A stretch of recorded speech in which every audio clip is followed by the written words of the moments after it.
Welcome to my channel. You're welcome once again, guys. What are we discussing today? Tips for newborn. Let's discuss tips. I have a lot of people that just give birth. My sister, my friends, my hairstylist back in Nigeria. I have several people that just give birth. So I need to put up this video for them as a gift, right? I don't know, whatever. Just kidding. Okay. Uh, Firstly, when you have your baby, the hospital, uh, home birth, whatever birth plan you had, whatever way you had your baby at home or right, guys, congratulations on your newborn. Yeah, babies are blessings. Like the joy that they bring, like it's just overwhelming. You can't explain. Yeah, congratulations to you.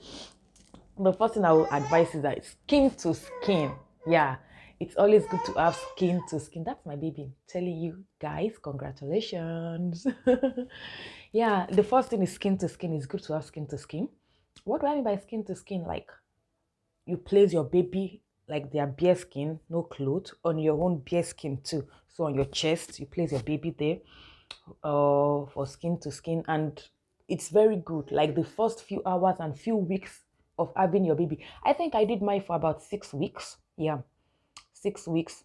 Sometimes you might not be available for that. Your spouse can do it, your partner can do it, the baby daddy, the baby mama, they can do it skin to skin, and it's very good. We started it from the hospital. They advised us to do it, and the purpose of doing that is it helps stabilize blood sugar, the baby's blood sugar. It helps them with their breathing, it helps their heart rate, and it helps their body temperature, because babies cannot really control their temperature at that moment. So when you keep them close to you, they are warm, they are like, it calms your baby, and it helps them with feeding. Yes, so when they place your baby on your chest, and they will advise you to continue in the first hours and first few weeks of your baby. So guys, do skin to skin, it's good for your baby. Another thing is, I remember when I was going home with my baby, we were given this vitamin D. We were told to, just to, unlike Nigerians, like if you go to a new mama's home, you'll find this there, shall I say, bucket of medications. Here in Canada, they don't even advise you self-medicate. Like, it's not right self-medicating your baby. You don't want to put your baby to danger or whatever. So just two medications was advised, which is vitamin D and Tylenol, which is like paracetamol or something. I don't know if I pronounced that well. So vitamin D was advised because most times babies are born with jaundice, but a little bit it varies. Some babies' jaundice are severe, whereby they will have to keep them in whatever machine for, like, they have to go through medication, proper medication in the clinic. But if the rate of, they're going to do tests for you, if the rate of your baby's, guys, are you listening to my baby? She's greeting you. So vitamin D is, it's good.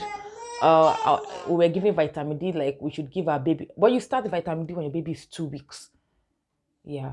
So when your baby is 2 weeks old, you start giving your baby vitamin D, because maybe because Canada doesn't have sun. One, not that we don't have sun, like especially when your baby is born in winter, you don't go out, you don't have that natural vitamin D, and maybe if they detect a little bit of jaundice in your baby, yeah, vitamin D is very, very good. You start giving them vitamin D. Guys, another thing is, when it comes to medication, check with your doctor, check with your health practitioner. Me, I no be health practitioner. I just be super mom. I'm sharing my experiences with you and other moms' experience. Yeah, take note of that.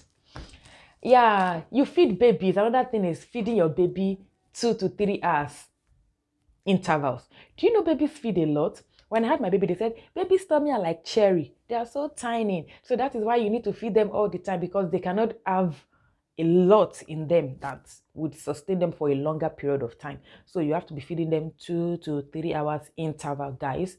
Babies feed a lot. Another thing is, I was advised, or you'll be advised, I don't know, that you wake your baby to eat even after 4 hours. They're not eating. Maybe your baby is sleeping. And oh, I'm happy my baby is sleeping. This is time for me to cook, to clean. No, don't get carried away. It's going to affect your baby's blood sugar level if they don't eat after a while. Because I remember then, after 6 weeks, I went to ask my gynecologist when I went for my appointment that, please, can I take sleeping tablet? I'm sleep deprived, And My partner, my husband was the only one around with me. He was going to work, so I'm stuck with a non-sleeping baby. Yeah. So, and my gynecologist told me that if you take sleeping tablet, it's going to, like, your baby is going to get it from the breast milk. And when your baby is not feeding for a long time, it's going to reduce their blood sugar level. So, guys, and it's also advised that you wake your baby even after 3-4 hours and they're not feeding. Wake them to feed them. It's good for them. So, feeding babies 2 to 3 hours, guys. You have to wake them to eat if they're not feeding within that range. And another thing is, how do you know your baby is hungry? Because sometimes you feed your baby after 1 hour. There are two different things. They say feed on demand and feed hourly. Sometimes you feed the baby 1 hour later, the baby is still crying. They cannot be overfed. Their tummy is little. Feed them again. I remember there, before I knew this, there was a time I was even praying for my baby, like, what's wrong?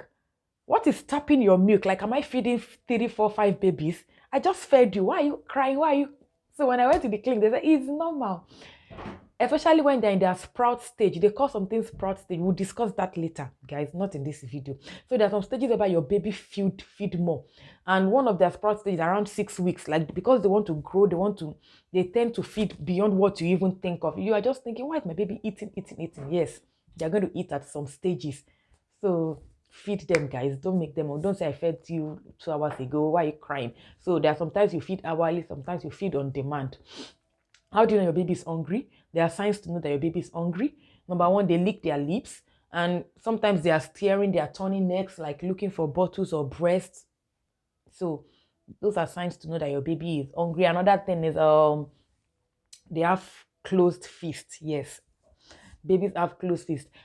I remembered my health practitioner telling me that one thing to know if your baby is filled is their fists are closed like this when they're hungry and they're crying.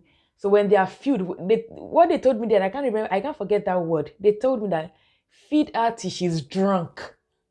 Till she's drunk. Like, when she's drunk, then Oma Darano, like Yoruba say, Oma Darano, like her hands are going to be opened. She's not going to have closed fists. She's going to be in a relaxed mood. And she's just like this. So that's another sign to know when your baby is filled. When they're having closed fists and they're crying, hunger, when they are relaxed and they have their hands open wide like this, then they are filled. So another thing to know when your baby is hungry is you can be touching your baby and they're opening mouth. You're touching maybe the diaper area or the leg, and the baby is opening mouth, like, yes, your baby is hungry. Edakun, feed your baby. Don't mind if I'm putting in my dialect in this video, like, please feed your baby. So what else? How do you know your baby is hungry again? Like, I'm sucking on their hands too. When your baby is sucking on their hands, yes, your baby is hungry. Try to feed your baby. You can't overfeed them, like I said. Yes, after feeding your baby, what do you do, guys? This is another point, another thing that sometimes I'm tired. I just fed you. Another work is to burp you. It's easy. It's easy to burp your baby. Today, I'll be on this video today, guys. So just pardon. How do you burp your baby? It's easy to burp your baby, and it's good to burp them after eating. Even though the time my baby was having to avoid your baby crying unnecessarily, baby being fussy, right?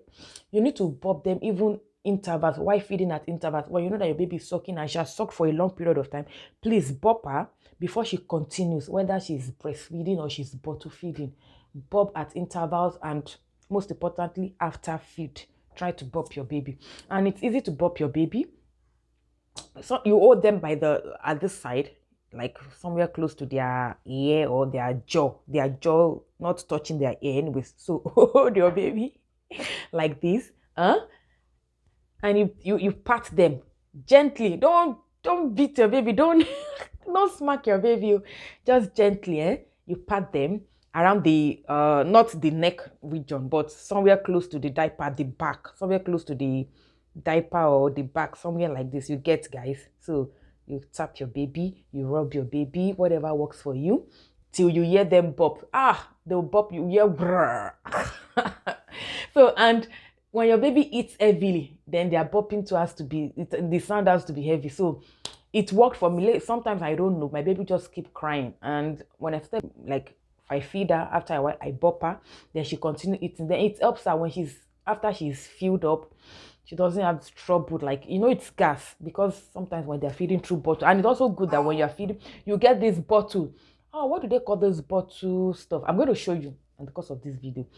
It helps reduce gas intake for baby. There is something they call it, I think, colic bottle or something. I got that for my baby. Bottle that is like colic, or is it anti-colic? I will get that name. Anti-reflux. Is it reflux or something? Pardon me. I'll put that on the screen.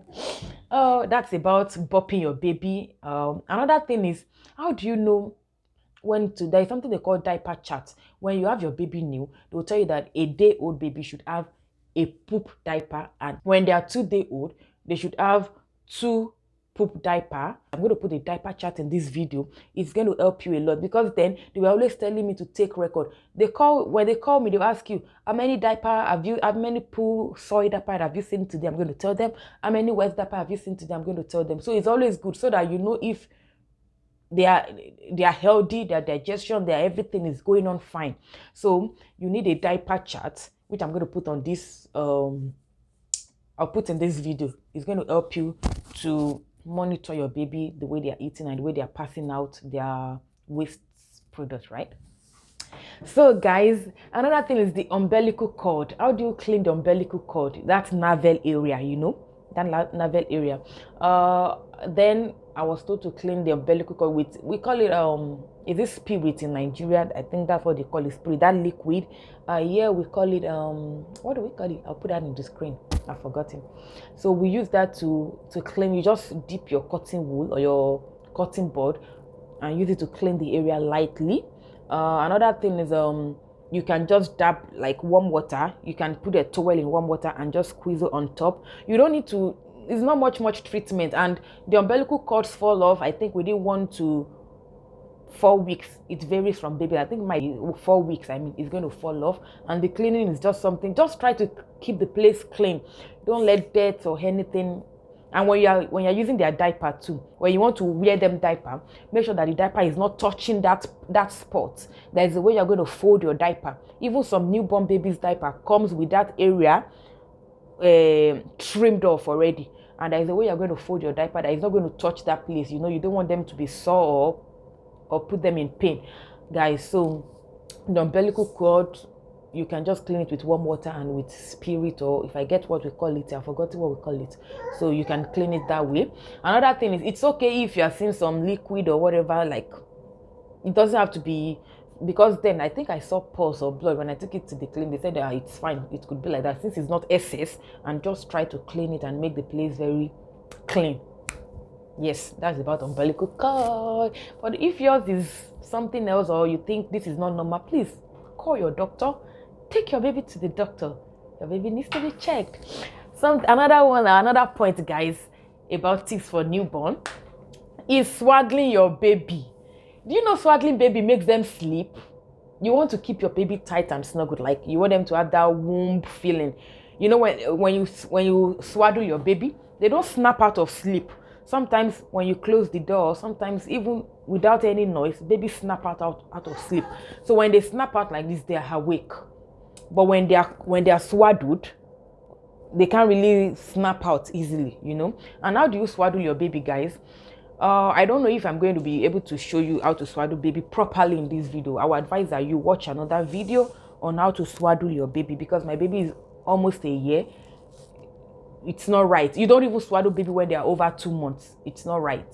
You just swaddle them in the first few weeks of life, just to give them that womb feeling and to make them cozy. So when you get a swaddling blanket, this is not a swaddling blanket, but I just want to use this as a little description for you guys. You get a swaddling blanket. If this is a swaddling blanket, you want to get an angle by folding like this.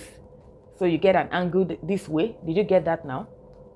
You don't need to make it equal, so that you have enough space. So when you do something like this area is where you're going to put your baby's neck, guys, your baby's neck. So for instance, you might not get it here, you might watch another video, but I just want to try if we get something out of this. So this is one hand. You put the hand on their body, by the side. Then you take one side of the swaddling blanket, you wrap it around them, and try to put it at the back, at their back. If it gets there, if it doesn't get there, it's okay. Then the other hand, this is the other hand of the baby, you put it down also on their body. Just don't tie your baby roughly. Don't mishandle your baby, please. Then you bring this two also. Then this one, at the bottom beneath, you can bring it up like this. Then this last one by the side. Then you take it here. So you don't need to pin it, you don't need to hold it. Since babies lie on their back, guys, yes, that's another thing. Let your baby lie on their back to avoid SID, that is sudden infant death syndrome. When your baby is lying on their back, you help them with their breathing. But when you put your baby this way, face down, babies that can't roll, in case if anything happens, maybe their hand or their clothes or the bedspread covers their nose, how do they help themselves? So as much as you think that putting baby this way makes them sleep more, what about the arm? It's like the arm is much more than the good. Please don't put your newborn facing down to sleep. Oh, thank you. So when you swaddle them this way, you see they are nice and cozy. They can't really snap up. Their leg is a bit lifted this way, right? Their leg is a bit lifted this way. Then you place them by the back, on their back rather, and they sleep. Did you get the swaddling method? If not, please check. Baby Z, we hear you. Thank you. Thank you, darling. So you place them this way and they'll sleep. So that's another thing about swaddling. You don't swaddle your baby when they're over 2 months. I said that earlier. You don't want to restrain your baby all the time. And when you are swaddling baby, some people say, "Oh, I'm swaddling my baby, they have heat rashes." When you are swaddling your baby, even in the first day of life, your baby should be wearing like something thin. You don't overdress baby. When you overdress baby, they are hot, they are scratched, sweaty. Don't overdress baby. If you want to swaddle your baby, just wear them with thin clothes inside. Swaddle them this way. And the swaddling blanket is not going to be like a blanket. It's very thin too. They are thin swaddling blanket. It's not going to be something cozy, something heavy. Please take note of that. This video is getting longer than I expected. I hope you guys enjoyed this video. It's getting longer. Guys, if you are new on this channel, kindly subscribe. Support me. If you are a returning subscriber, thank you guys. Let me view you all. I see you guys. Returning subscribers, where are you? I see you. Thank you. Thank you for always coming back. Like, thank you. So let me check. What else did I write for tips for newborn? Another thing is car seat.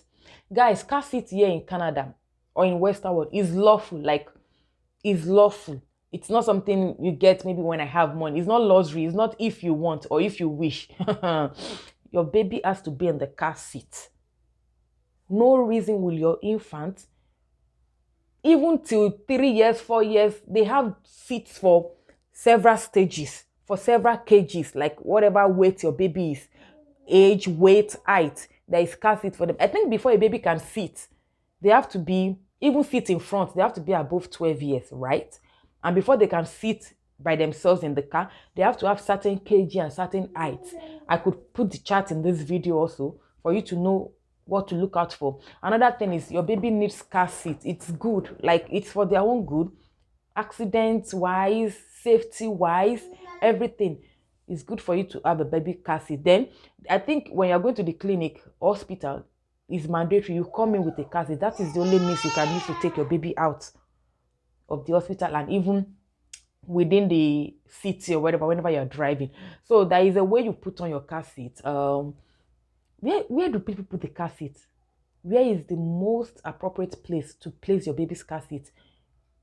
Babies use rear-facing car seat. You know that? Rear-facing car seat. And it's appropriate that you put them at the back seat, not in the front, not by the driver's side, at the back and in between, that middle seat.